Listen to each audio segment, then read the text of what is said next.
with a paper-based and the traditional method. What is wrong with that? Why is it that you propose to use QR code attendance instead of traditional attendance checking? Can you defend that? Can you give a reason why you prefer to have a QR code?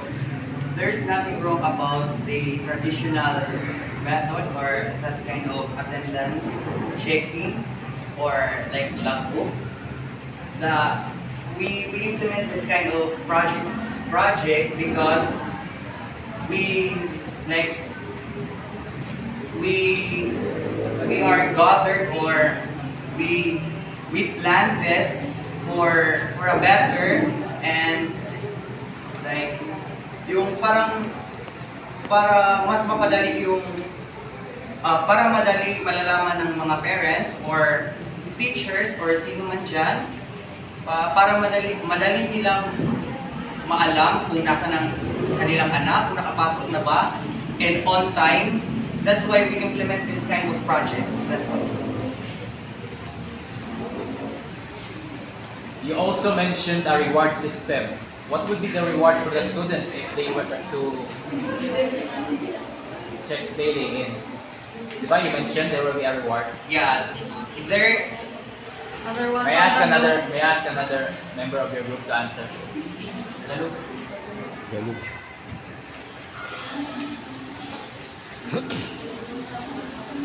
So what was that reward system? You're proposing a reward system so that the students can consistently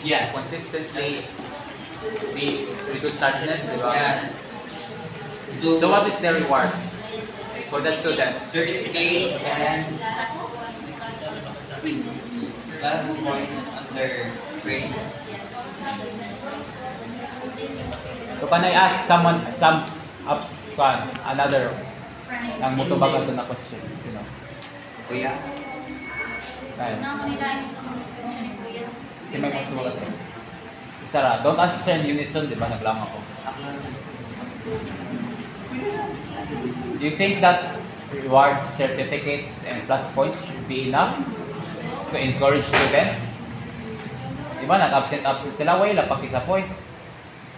Do you think reward certificates and additional points would be enough for them to be consistent in attendance checking? Can you defend your answer? Can you defend your proposal?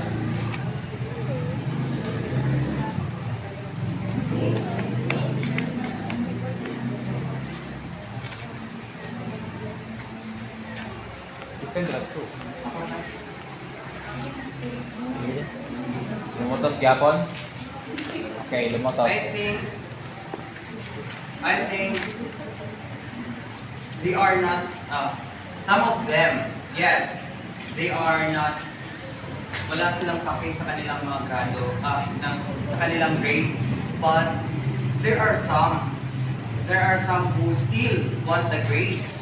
There are some na gugustuhin na makapunta sa school on time because of that grade.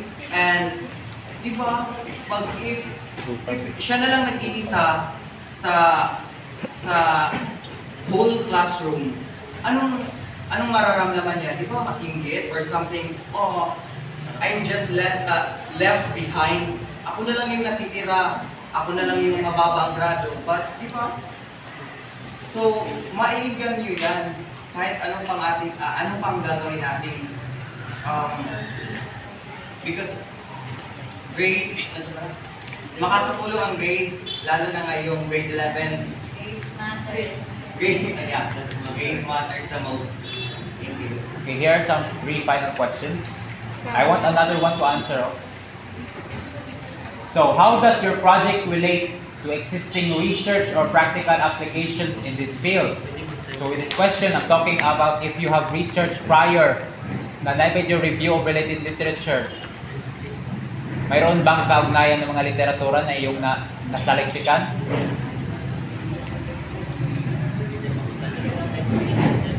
Did you have prior knowledge about other studies, other research na related sa iyong project proposal?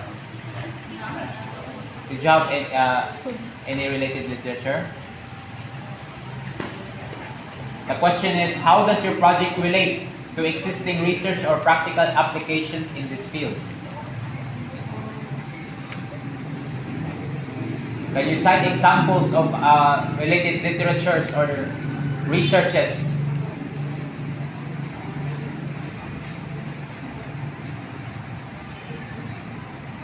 Example.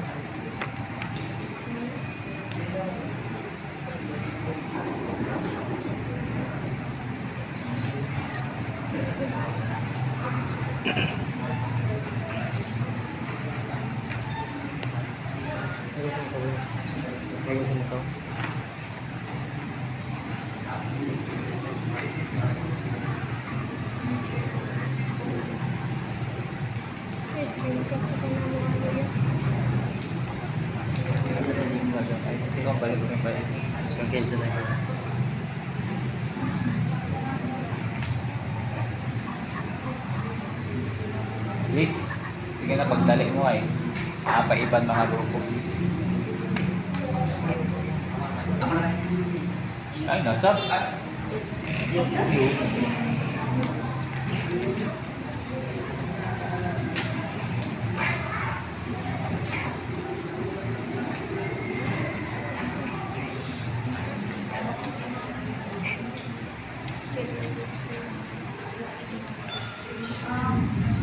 No answer?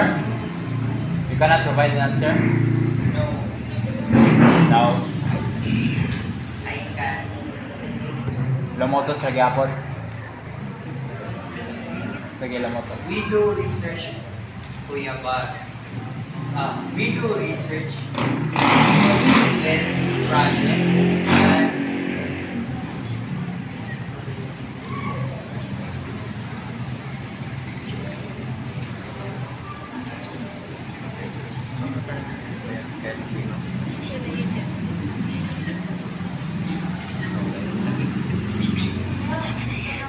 Wala mo. No answer. Okay. There's another question. What are the potential benefits or impacts of your project if successful? If successful in the project, what are the potential benefits? Good attendance, improve their attendance and academic performance. Then, For who? For who? for the students, Don't answer in unison, please. Aklo. Answer the question. What are the potential benefits or impacts of your project if successful? improve their attendance and academic performance. Is that all?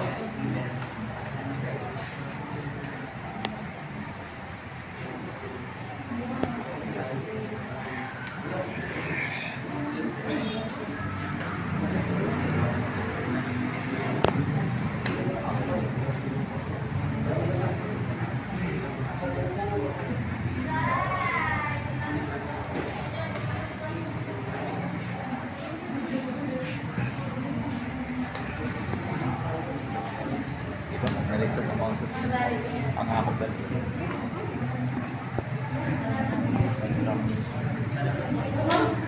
pwede ako nakakita.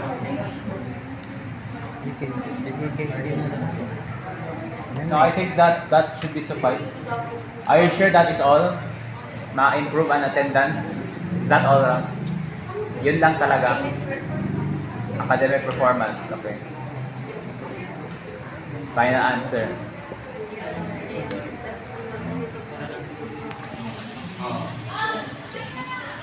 Another question, last question. Why is this project important to you personally? And what motivates your interests? So why did you choose this project, Postal? In your personal opinion, why? Why is this important to you? For me as a student, Can I have another? Angel Escoyos. You've been eyeing me, ah. Oh. Ikaw. What's your answer? Just last Why is this project important to you personally? So it could be anything, okay? And what motivates your interests to pursue this project? Me personally, I do experience being late in the class. Well, it's really obvious naman. But what motivates me to proceed or to apply this kind of project is to help other students, especially in the honesty grade 10 section, to improve and to be active in their academic performance. We apply this kind of project to help them more more active in their studies. Just like we mentioned, we made a project proposal and some word. Kumuha kami ng reward or some certificates to motivate students na. So, we post this to like motivate students and something like that, etc. etc. So, for me personally, ako susunod nag-propose because I experienced that just like what I mentioned. Tapos, feeling ko or like, I believe na if ma-approve din it will help our school and the section that we're targeting to be more active and more active in their performance and attendance. Petito, for you, why is this project important to you personally? What motivates you? Okay, so,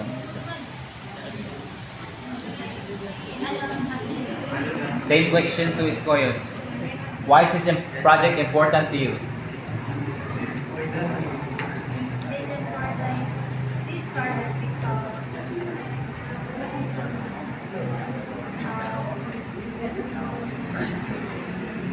napaka-important yung project na ito para ma-motivate ang students like kung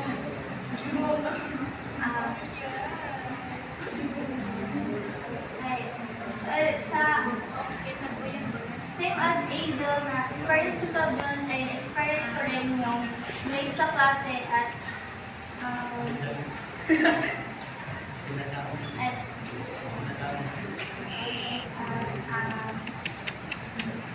at